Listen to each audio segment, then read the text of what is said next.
melanjutkan apa yang kita bahas dari kitab Kun Salafian Al-Jadah, Jadilah Seorang Salafi Sejati, yang kitab ini mengarahkan kepada kita yang pertama untuk benar-benar kita memilih manhaj yang sahih yang akan menyelamatkan kita dunia sampai akhirat, yaitu manhajus salaf. Dan bermanhaj salaf sekali lagi bukan sekedar alternatif, akan tapi pilihan Allah dan Rasulnya yang bagi kita tidak ada pilihan lain kecuali memilih itu.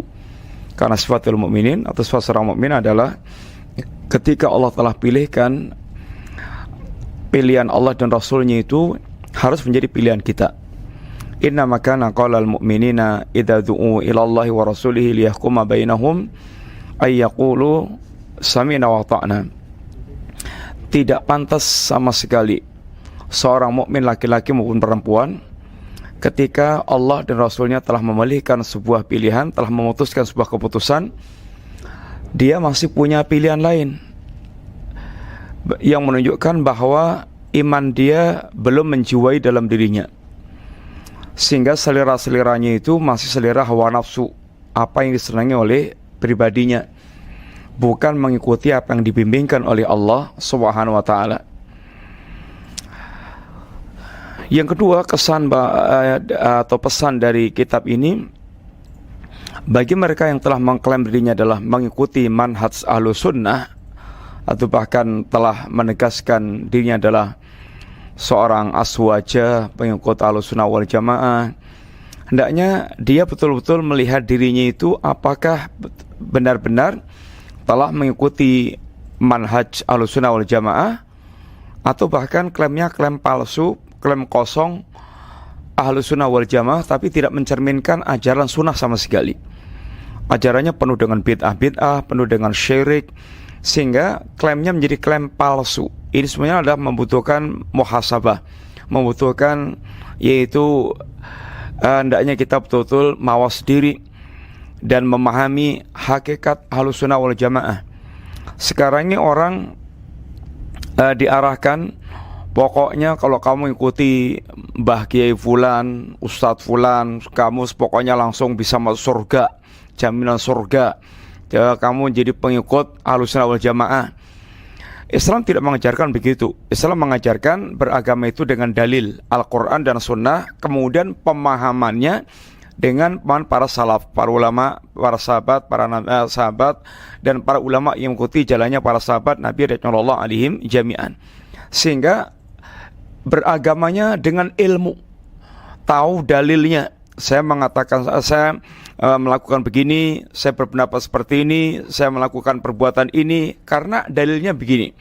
Sehingga dia benar-benar bersikap beramal dengan ilmu, yaitu dengan dalil, bukan sekedar sangkaan-sangkaan semata. Kemudian Bapak sekalian, kita telah diajak untuk melewati beberapa pembahasan, di antaranya adalah ini mengenal istilah atau nama-nama Ahlus Sunnah wal Jamaah. Ada Ahlus Sunnah, ada Al-Jamaah, ada Ahlus Sunnah wal Jamaah, ada Al-Firqatun Najiyah, ada Taifah Al-Mansurah, ada Ahlul Hadith, ada Ahlul Athar. Semua nama ini sesungguhnya hakikatnya satu, yaitu mereka yang beragama dengan mengikuti Al-Quran, mengikuti As-Sunnah seperti yang difahami oleh para sahabat dan para ulama-ulama yang mengikuti jalannya para sahabat, yaitu para salaf. Sehingga nama yang bermacam-macam ini hakikatnya memberikan hakikat yang satu. Nama yang macam-macam tadi adalah untuk satu hakikat yang sama. Dan para ulama ketika memunculkan nama-nama tersebut dalam rangka untuk membedakan dengan tegas antara mereka yang telah menyimpang dari ajaran Nabi dengan yang betul-betul ingin mewarisi ajaran Nabi seluruh-seluruhnya, semurni-murninya.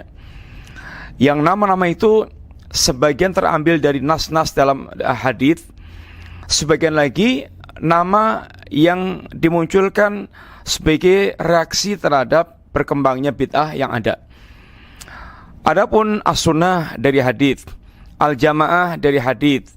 Kemudian Al-Firqatun Najiyah ya dari hadits. Kemudian Taifah Al-Mansurah dari hadits.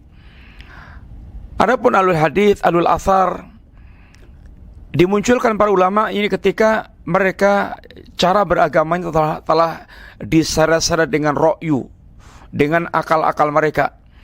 Maka Ahlussunnah menegaskan bahwa beragama itu harus dengan hadits Nabi. Maka dimunculkan istilah ahlul hadits, dengan asar-asar, dengan riwayat-riwayat para salaf ahlul asar.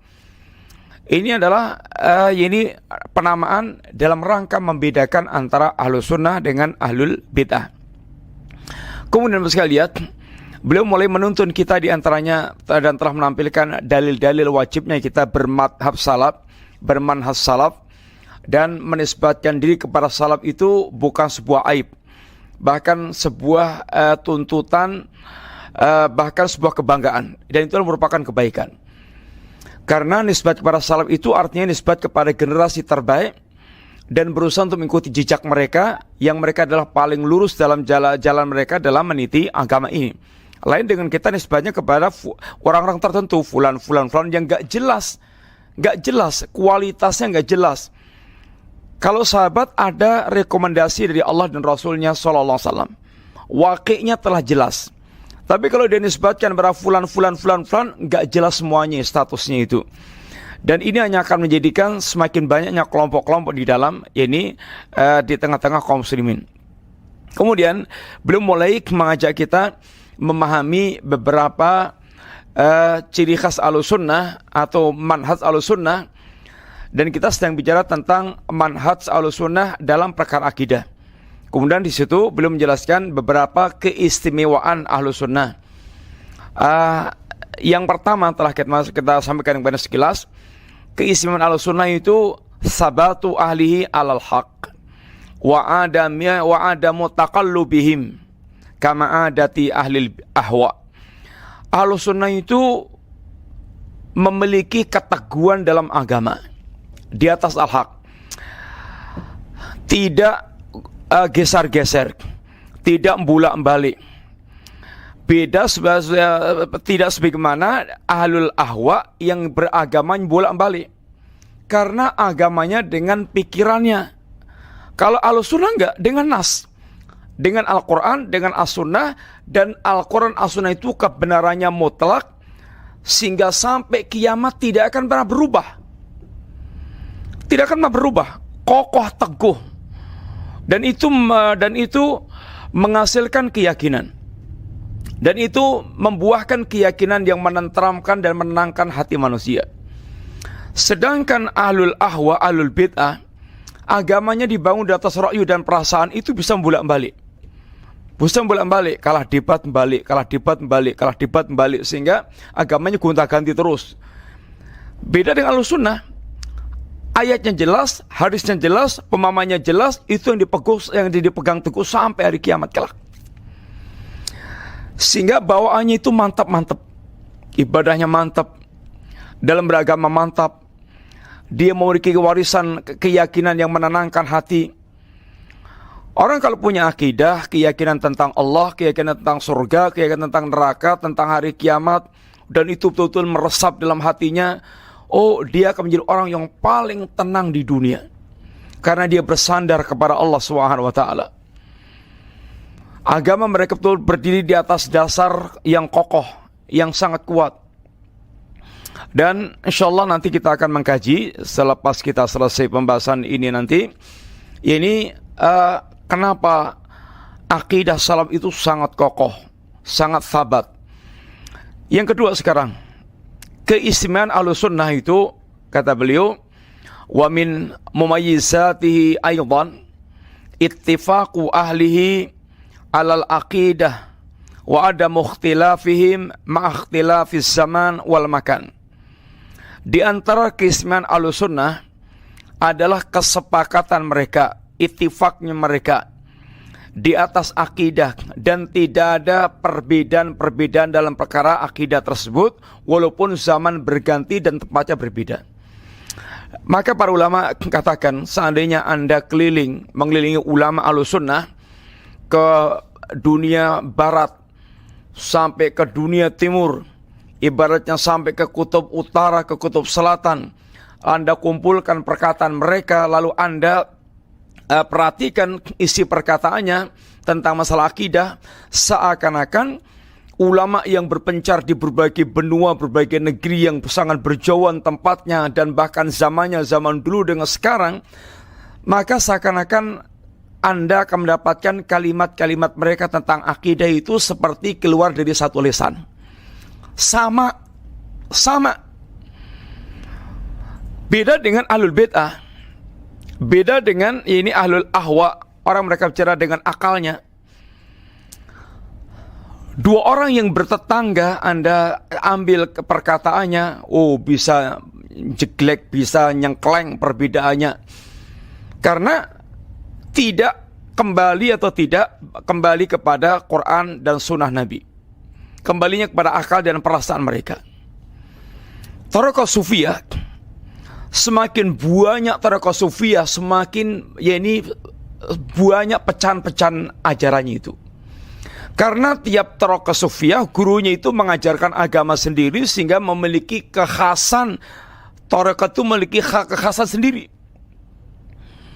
Dan agamanya agama gurunya itu, bukan agama Quran dan Sunnah, agama gurunya.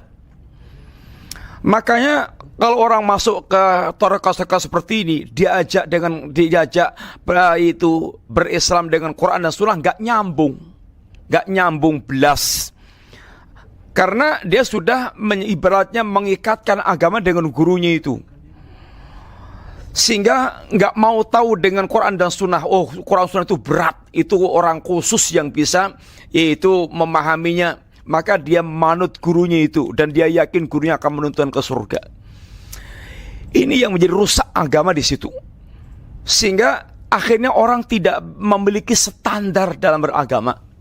Beda kalau kita punya Quran Sunnah, kita kembali pada Quran Sunnah, standarnya Quran Sunnah. Siapapun itu akan dikoreksi perkataannya, perbuatannya, tindakannya, keputusannya dengan Quran dan Sunnah. Setinggi apapun martabat orang itu, kalau ternyata pendapatnya dan perbuatannya menyelisih Al-Quran dan Sunnah, maka ditolak. Maka bagaimana Ibnu Abbas marah kepada orang yang menolak perkataan dia yang diambil dari Rasulullah SAW, dibantah dengan perkataan Abu Bakar dan Umar. Padahal Abu Bakar Umar tentu kita tahu persis nggak mungkin menyelisih Nabi. Tapi ketika perkataan Nabi dibantah dengan perkataan Abu Bakar dan Umar, Ibnu Abbas marah.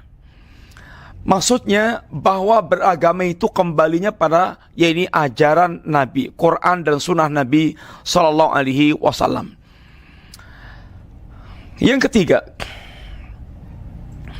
wa annahum a'lamun nas bi ahwalin Nabi Sallallahu Alaihi Wasallam wa af'ali wa aqwali wa a'dhamuhum tamayuzan baina sahihiha wa saqimiha. Ahlussunnah itu adalah orang yang paling mengerti tentang perihal Nabi, paling faham tentang perbuatan Nabi dan tentang perkataan Nabi. Orang yang hari-harinya itu bergelut dengan hadis Nabi, Quran dan hadis Nabi, sehingga tahu persis bicara tentang fisik Nabi, paling tahu tentang fisik Nabi. Nabi itu menata rambutnya kayak apa, mukanya bagaimana, baunya kayak apa, dadanya kayak apa, postur tubuhnya kayak apa. Yang paling tahu adalah orang yang mereka belajar hadis, yang terus dia mengikuti, membaca apa yang diwariskan Nabi. Kemudian yang paling tahu tentang sifat dakwah Nabi, orang yang paling dekat dengan hadis Nabi. Orang yang paling tahu tentang perihal akhlak Nabi, yang paling tahu tentang hadis Nabi. Maka Ahlussunnah itu orang yang paling tahu tentang perihal Nabi. Orang filsafat yang tidak membaca hadis, tidak membaca Quran, tidak membaca hadis, hanya berpikir dengan akalnya, bagaimana dia akan tahu persis tentang keadaan Nabi? Dia bicara dengan sangkaan-sangkaan. Ahlussunnah benar-benar mencermati, membaca semuanya yang paling mengerti tentang perihal Nabi, karena paling menguasai tentang hadis Nabi SAW. Paling bisa membedakan antara yang sahih dengan yang tidak sahih, antara yang sahih dengan yang cacat. Fahum asyaddu nasi hubban li sunnah. Ahlus sunnah itu orang yang paling mencintai sunnah. Maka berusaha untuk sedetail-detailnya mengikuti sunnah. Kata para salaf kita, seandainya kamu bisa nggaruk kepala itu dengan sunnah, lakukan. Artinya kalau kamu tahu dalilnya, nggaruk kepala bagaimana, itu lakukan dengan cara itu. Yang paling mengikuti ajaran Nabi, yang paling paham tentang perihal Nabi, sehingga paling mencintai sunnah Nabi. Makanya al-bidah itu bencinya luar biasa kepada orang yang mereka itu beragama, menyampaikan dalil. Itu sesek dodonya itu, sepet matanya itu lihat, telinganya mendengar itu rasanya panas dan nyegerak. Karena dia biasa liar, bicara bebas semaunya tanpa dalil, sehingga agama itu bisa istilah mencotot ke sana kemari nggak karuan. Sedangkan Ahlussunnah senantiasa kembali kepada dalil, karena memang kita ini beragama dengan ajarannya Nabi SAW. Agama itu bukan produk kita, bukan racian kita inginkan. Tapi agama bukan begitu.